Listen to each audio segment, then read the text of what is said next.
आप सभी साथियों को मेरा प्यार भरा नमस्कार। दोस्तों, आप सभी लोगों का मोस्ट वेलकम है मेरे यूट्यूब चैनल विवेक यादव ज्योग्राफी में। मैं उम्मीद करता हूं कि आप रात दिन एक करके अपनी तैयारी में जी जान लड़ाकर आप आगे बढ़ रहे होंगे। और आज जैसा कि आपको पता है कि रेलवे आप लोगों के लिए एक बम्पर भर्ती लेकर आया हुआ है, तो आप अच्छी खासी मेहनत पे लग जाओ। और दोस्तों, आज आप लोगों के साथ एक जानकारी साझा करनी थी।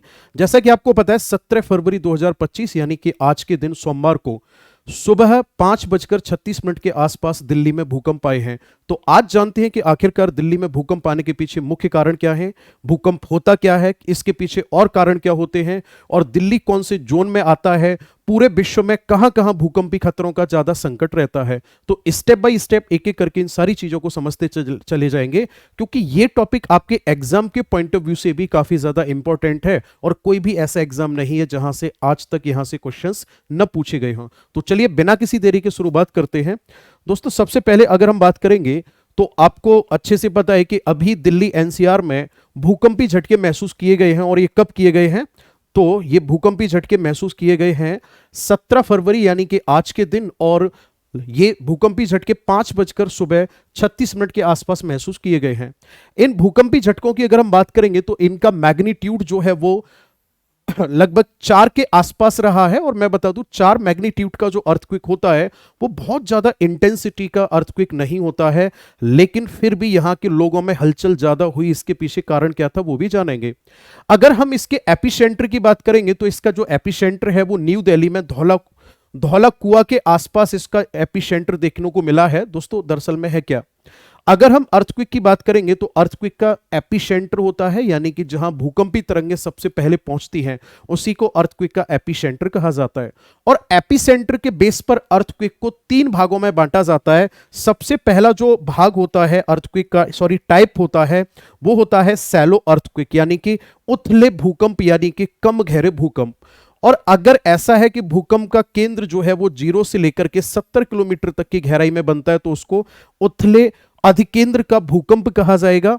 अगर उसका जो एपिसेंटर है लगभग 70 से 300 किलोमीटर के आसपास है तब उसको इंटरमीडिएट कहा जाएगा। और 300 किलोमीटर से भी गहराई पर अगर बन रहा है तो उसको डीप अर्थक्वेक के नाम से जाना जाएगा। दोस्तों, एक बात हमें यहां यह ध्यान में रखनी होगी कि एपिसेंटर जितना ज्यादा गहराई पर होगा भूकंप का प्रभाव उतना ही कम होता चला जाएगा। ठीक है, और जितना उथला होगा, जितना सैलो होगा, उसका इंपैक्ट बहुत ज्यादा होगा। कहने का मतलब मेरा यह है कि बेशक आज के आए हुए भूकंप की तीव्रता की अगर हम बात करेंगे तो इसका मैग्नीट्यूड 4 था, लेकिन इसका जो एपिसेंटर था वो लगभग, इसी को फोकल लेंथ कहा जाता है, 5 किलोमीटर की गहराई पर था। यानी कि एपिसेंटर की गहराई कम होने की वजह से जो अर्थक्वेक ट्रीमर्स हैं उनकी इंटेंसिटी हाई फील हुई और लोग घबराकर घरों से बाहर निकल कर आ गए। और जब ये अर्थक्वेक वेव प्रोड्यूस हुई है तो ऐसा कहा जा रहा है न्यूज चैनलों के द्वारा कि इसके साथ में एक साउंड भी प्रोड्यूस हुआ है। तो ध्यान से सुनना, मैंने बताया आपको कि अर्थक्वेक 3 टाइप के होते हैं एपिसेंटर के बेस पर। एक होता है सैलो, एक होता है इंटरमीडिएट और एक होता है डीप।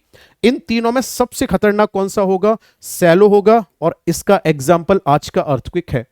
अगर हम आपसे बात करेंगे कि अर्थक्वेक एक्चुअल में है क्या, देखो, फिजिक्स की लैंग्वेज में आपने एक वर्ड सुना होगा वाइब्रेशन, है ना, कंपन। ज्योग्राफी उसी को अर्थक्वेक कहती है, भूकंप कहती है। मतलब कहने का यह कि जो अर्थ है उसमें क्वेकिंग स्टार्ट हो जाए, पृथ्वी की सतह का कोई भी हिस्सा, किसी भी क्षेत्र का जो भाग है वो हिलने या कांपने लग जाए, उसी को भूकंप कहा जाएगा। अब उसके पीछे कारण क्या है इस बात से कोई फर्क नहीं पड़ता। एक लाइन की डेफिनेशन वही, बस यही ध्यान में रखनी है, the quaking of earth is called earthquake, यानी पृथ्वी का हिलना या कांपना भूकंप कहलाता है। जब कभी भी भूकंप आएगा तो याद रखना, भूकंप के समय पर जो रेडॉन गैस है वो रिलीज होती है। यानी कि इस बात को हम ऐसे भी कह सकते हैं कि किसी रीजन में अगर रेडॉन गैस का एटमॉस्फेयर में कंसंट्रेशन इंक्रीज हो रहा है, रेडॉन गैस की मात्रा बढ़ रही है, तो इसका मतलब वो पर्टिकुलर रीजन अर्थक्वेक ट्रीमर्स के द्वारा हिट किया जाने वाला है। यानी एक तरह से प्रिडिक्शन में काम करती है कि भूकंप आने की संभावना है। साथ ही साथ जब जब भूकंप आएगा तो उस दरमियान इलास्टिक एनर्जी रिलीज होती है। बात समझ में आ रही है? अब जब भूकंप आएगा तो भूकंप के समय होता क्या है, भूकंप जब आता है तो भूकंप के समय भूकंपी तरंगें बनती हैं। यानी कि मैंने आपसे क्या कहा, अर्थक्वेक का मतलब वाइब्रेशन है, लेकिन वो वाइब्रेशन जितने भी प्रोड्यूस होते हैं वो सभी के सभी वाइब्रेशन ऐसे नहीं होते हैं जिनका जो मूवमेंट डायरेक्शन है वो एक जैसा हो। पहली बात तो ये वेव की तरह चलते हैं, तो इसीलिए इसके लिए वर्ड यूज किया जाता है अर्थक्वेक वेव। अब इनका मूवमेंट डायरेक्शन यानी कि इनके गति करने की प्रक्रिया अलग अलग होती है, इसीलिए इन अर्थक्वेक वेव को 3 भागों में बांटा जाता है। इस डायग्राम की हेल्प से एक एक करके समझते हैं। जिस पॉइंट से अर्थक्वेक वेव प्रोड्यूस होना शुरू हो रही है उसी को सेंटर या फोकस ऑफ अर्थक्वेक कहा जाता है, यानी इसे भूकंप का केंद्र कहा जाता है। और इसके ठीक परपेंडिकुलर वो पॉइंट जहां अर्थक्वेक वेव सबसे पहले पहुंचती है उसे एपिसेंटर या इसी को हिंदी में भूकंप का अधिकेंद्र कहा जाता है। अब ध्यान से सुनना, इस वाले पॉइंट से 3 तरह के वाइब्रेशन वेव की फॉर्म में प्रोड्यूस हो रहे हैं, यानी कि 3 तरह की तरंगें उत्पन्न हो रही है। एक तरंग ऐसी है जो सेंटर को भी क्रॉस करते हुए इस दूसरे वाले पॉइंट पर जाके पहुंच रही है, इसको प्राइमरी वेव कहा जाता है, शॉर्ट में इसी को पी वेव कहा जाता है।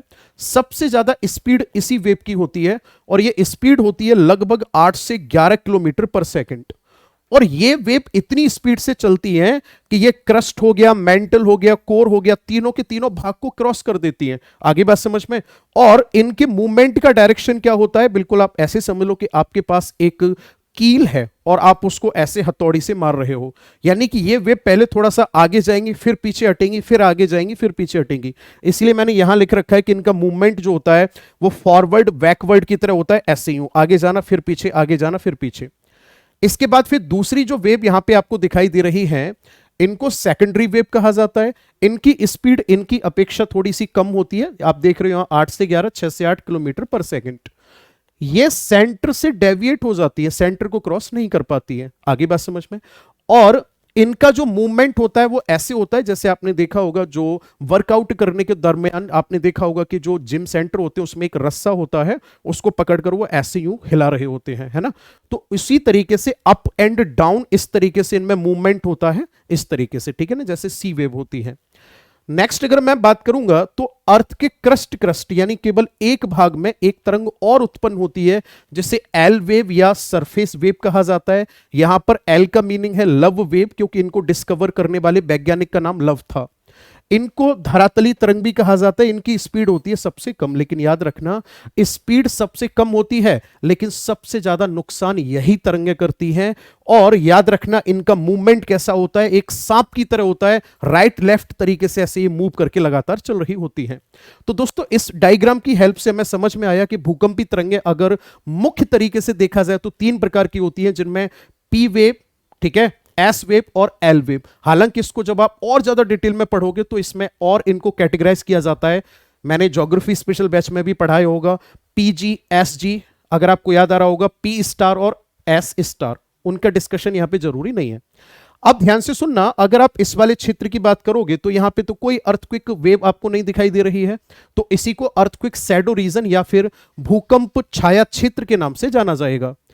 अब आगे बात कर लेते हैं कि जो अर्थक्वेक आ रहे हैं, जैसे अभी कुछ दिन पहले तिब्बत वाले क्षेत्र में 7.1 मैग्नीट्यूड का अर्थक्वेक आया था।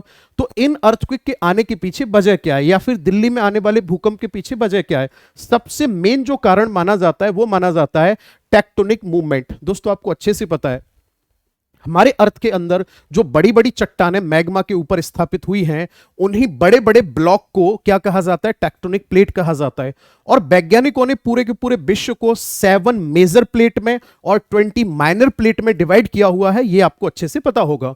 जब ये टेक्टोनिक प्लेट मूव करते हैं तो इसी को प्लेट टेक्टोनिक मूव कहा जाता है।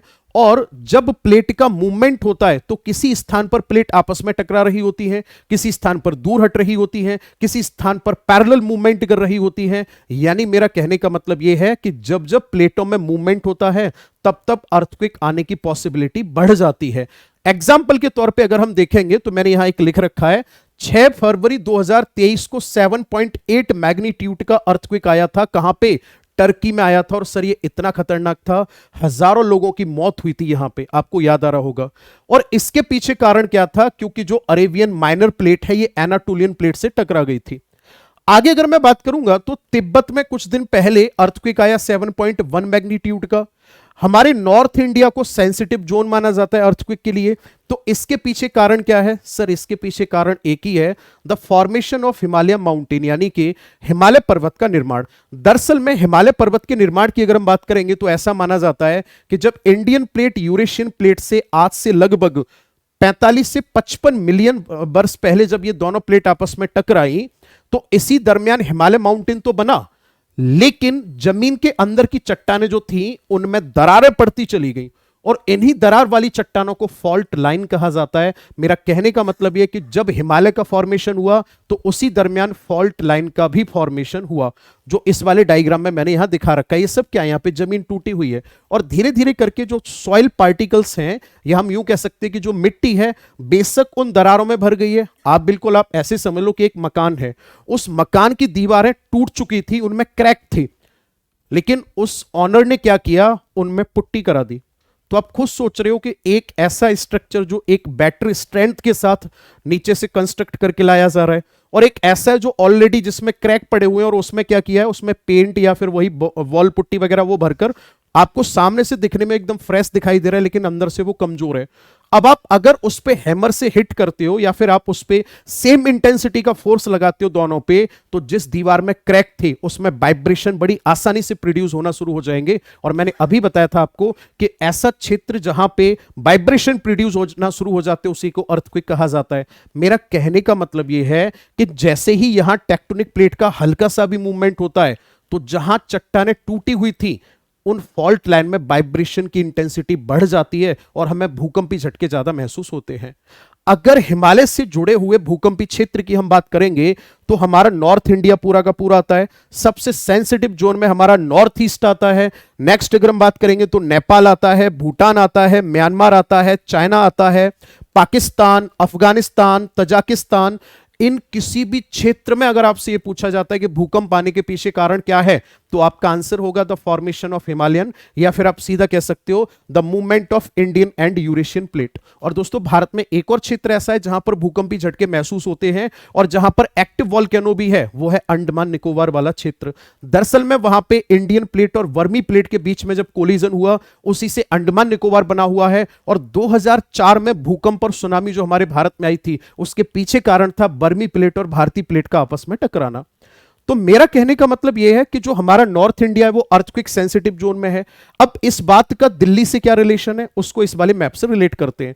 सर, जब हिमालय का फॉर्मेशन हुआ तो ऐसा माना जा रहा है कि यहां से निकलने वाली 3 फॉल्ट लाइन हमारे दिल्ली में फैली हुई है, यानी दिल्ली के नीचे 3 बड़ी दरारें हैं। इस बात को हम ऐसे भी कह सकते हैं। आप इस वाले मैप पर देख पाओगे, मैं यहां इसको हाईलाइट करता हूं, देखो ध्यान से। एक ये फॉल्ट लाइन है जिसे ग्रेट बाउंड्री फॉल्ट लाइन के नाम से जाना जाता है, और ये शिवालिक वाले क्षेत्र को नॉर्थ इंडियन प्लेन वाले रीजन से अलग करती है। ये हमारा दिल्ली का मेन पॉइंट हो गया। तो यहां से ये एक मथुरा फॉल्ट लाइन है, ये एक मुरादाबाद फॉल्ट लाइन है, और ये है एक यहां से महेंद्रगढ़ देहरादून वाली फॉल्ट लाइन। यानी मेरा कहने का मतलब ये कि जो ये 3 मुख्य दरारें हैं, इनके ऊपर पूरा का पूरा दिल्ली बसा हुआ है। यानी कि आप इस डायग्राम से समझने की हेल्प करो कि अगर यहां पे कहीं भी अर्थक्वेक ट्रीमर्स फील होते हैं तो इस वाले क्षेत्र में जरूर होंगे, क्योंकि दरारें यहां तक फैली हुई हैं। बात समझ में आ रही है नहीं आ रही है? और या फिर आप इस बात को ऐसे भी कह सकते हो कि करोड़ों साल से आने वाले भूकंप ने इस पूरे के पूरे क्षेत्र को कमजोर कर दिया है। हल्का सा भी मूवमेंट होता है तो यहां की चट्टानें ऑलरेडी डैमेज्ड हैं, उनमें वाइब्रेशन बहुत तीव्रता से हमें महसूस होने लगते हैं। चलिए जी, अब आ जाते हैं अगले पॉइंट पे। और क्या कारण है सर यहां भूकंप आने के? अगर हम ईस्ट दिल्ली रीजन की बात करेंगे तो यहां से यमुना रिवर पास आउट होती है, आपको अच्छे से पता है।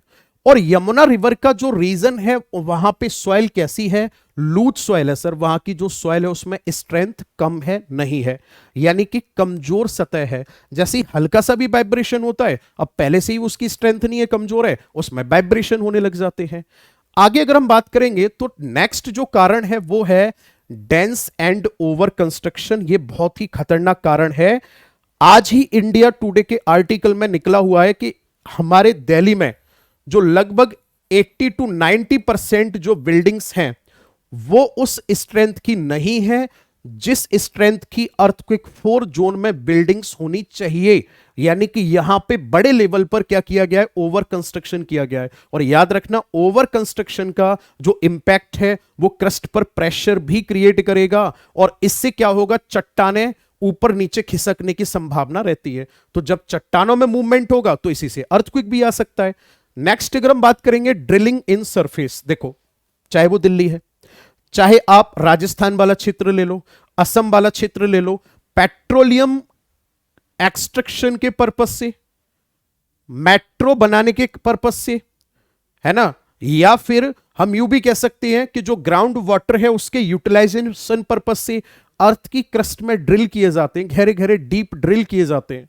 तो कहीं ना कहीं अगर ड्रिल किया जाएगा बड़े स्तर पे, लगातार जगह जगह ड्रिल किए जाएंगे, तो इससे क्या होगा, जो क्रस्ट की स्ट्रेंथ है उसकी स्ट्रेंथ को कम किया जा रहा है। और जब उसकी स्ट्रेंथ को कम किया जाएगा तो इससे क्या होगा कि एक लो इंटेंसिटी का जो अर्थक्वेक होगा वो भी फिर हाई इंटेंसिटी में तब्दील हो जाएगा। तो ये कुछ मुख्य कारण है दिल्ली में अर्थक्वेक आने के। लेकिन मैं आपसे फिर एक बार कहना चाहूंगा, जो सबसे मेन कारण है वो है there are some fault line located under the surface of Delhi, and these all fault line connected with Himalayan fault line। यानी कि दिल्ली के नीचे जो भ्रंश रेखाएं हैं वे सभी की सभी भ्रंश रेखाएं कहीं ना कहीं हिमालय माउंटेन से लिंक हैं। तो ये सबसे बड़ा कारण माना जाता है। उसके बाद में कुछ ये कारण सामने मैंने आपको एक्सप्लेन किए हैं।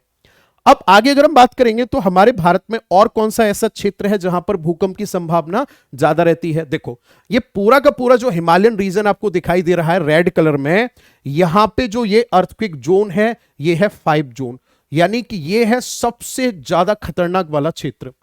उसके बाद में जो ये वाला कलर आपको दिखाई दे रहा है ये है अर्थक्वेक जोन 4, यानी उससे थोड़ा सा कम। नेक्स्ट अगर हम बात करेंगे तो जो येलो कलर का आपको पार्ट दिखाई दे रहा है ये है जोन 3, और उसके बाद में ये पेनिनसुला प्लेट्यू वाला जो रीजन है ये आता है जोन 2 में। इसको स्टेबल लैंड माना जाता है क्योंकि काफी साल से इसमें कोई भी, काफी साल का मतलब जब से इसका फॉर्मेशन हुआ है तब से उसके बाद में शुरुआत में जरूर इसमें वॉल्केनिक इरप्शन हुआ था, उसके बाद में कोई भी ऐसी टेक्टोनिक और इंटरनल एक्टिविटी नहीं हुई है। तो इसको सेफ जोन में रखा जाएगा इंडिया के अकॉर्डिंग, क्योंकि इस जोन 2 में आता है। यानी मेरा कहने का मतलब यह कि जम्मू कश्मीर वाला क्षेत्र हो गया, इधर नेपाल बॉर्डर वाला क्षेत्र हो गया, और नॉर्थ ईस्ट हो गया, ये सबसे ज्यादा सेंसिटिव जोन में आते हैं क्योंकि यहां पे सबसे ज्यादा हिमालयन फॉल्ट लाइन लोकेटेड है। बात समझ में आ रही है नहीं? अब वहीं अगर मैं आपसे बात करता हूं कि पूरे जो वर्ल्ड है, पूरे वर्ल्ड में कहां सबसे ज्यादा, कहां गया भाई, जो पूरा का पूरा वर्ल्ड है उस पूरे वर्ल्ड में कहां सबसे ज्यादा भूकंपीय झटके महसूस होते हैं, या फिर कहां पे सबसे ज्यादा भूकंपीय झटकों के महसूस होने की संभावना ज्यादा रहेगी। तो देखो ध्यान से, अगर आप इस मैप पर देखोगे तो गौर से देखना, मैंने आपको क्लास में एक पॉइंट पढ़ाया होगा, रिंग ऑफ फायर। दरअसल में ये प्रशांत महासागर के आसपास का ये वाला जो क्षेत्र है, यहां अगर हम बात करेंगे तो इधर से शुरू हो जाता है ये, इसको रिंग ऑफ फायर कहा जाता है, और इसकी जो लेंथ है वो लगभग 40,000 किलोमीटर है। दरअसल में यहां पे जो पैसिफिक प्लेट है वो अपने आसपास की प्लेट के नीचे ऐसे यूं धंसती जा रही है, सबडक्शन कर रही है, तो इसे subduction zone of tectonic plate के नाम से जाना जाता है, यानी प्लेट का क्षेपण हो रहा है। तो आप एक लाइन में बस इतना ध्यान में रखोगे कि प्रशांत महासागर के आसपास दुनिया के सबसे खतरनाक भूकंप हैं, जिसे रिंग ऑफ फायर के नाम से रीजन को जाना जाता है। और दूसरा जो सेंसिटिव जोन आता है वो कौन सा जोन है, तो आपका आंसर होगा ये जोन यहां से शुरू होता है और ऐसे यहां से होते हुए ये नॉर्थ इंडिया की तरफ आ जाता है, ठीक है ना, मेडिटेरेनियन सी से लेकर नॉर्थ इंडिया तक फैला हुआ है। अच्छा, तीसरा जो खतरनाक जोन है उसमें ये वाला क्षेत्र आता है, यानी कि जो आपने सुना होगा कि अफ्रीका कॉन्टिनेंट 2 रिफ्ट वैली में क्या नाम है, अफ्रीका कॉन्टिनेंट 2 पार्ट में स्प्लिट होता जा रहा है, क्योंकि यहां पे जो नूबियन प्लेट है वो इधर जा रही है, सोमाली प्लेट इधर जा रही है। आगे बात समझ में? तो ये विश्व में 3 ऐसे क्षेत्र हैं जहां भूकंप की संभावना ज्यादा रहती है। वहीं अगर हम अपने भारत की बात करेंगे तो हमारे भारत में सबसे ज्यादा जो भूकंप की संभावना रहती है वो कहां रहती है, नॉर्थ ईस्ट में रहती है ना, सबसे खतरनाक।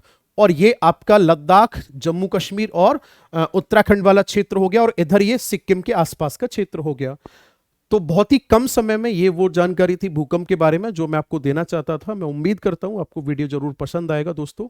वीडियो को शेयर जरूर करना, अपना सपोर्ट बनाए रखो। और हाँ, जल्दी ही हम लोग एनटीपीसी के लिए मैं एक सीरीज शुरू करने वाला हूं जिसमें 50 क्वेश्चंस डेली होंगे और जीएस के सारे सब्जेक्ट से, किसी से 10, किसी से 5, सारे सब्जेक्ट का एक बार में मॉक टेस्ट प्रोसेस पे आप लोगों को रिवीजन करने के लिए मैं लगातार काम करने लग रहा हूं। 1-2 दिन में उसकी शुरुआत कर देंगे। बाकी भगवान आप सबका भला करे दोस्तों। गलत काम करने से हमेशा बचना, जिससे हमारे माँ बाप हम पे प्राउड फील करे कि हमारे बच्चे ने आज तक कोई गलती नहीं की। जीवन है, मेहनत आप भी कर रहे हो, हम भी कर रहे हैं, मेहनत करते रहेंगे। बाकी ऊपर वाला आप सबको बहुत अच्छी ऊंचाइयों तक पहुंचाएगा, जिसके लिए आप लगातार प्रयास कर रहे हो। मेरी तरफ से बहुत सारा प्यार। Thank you so much. Have a nice day.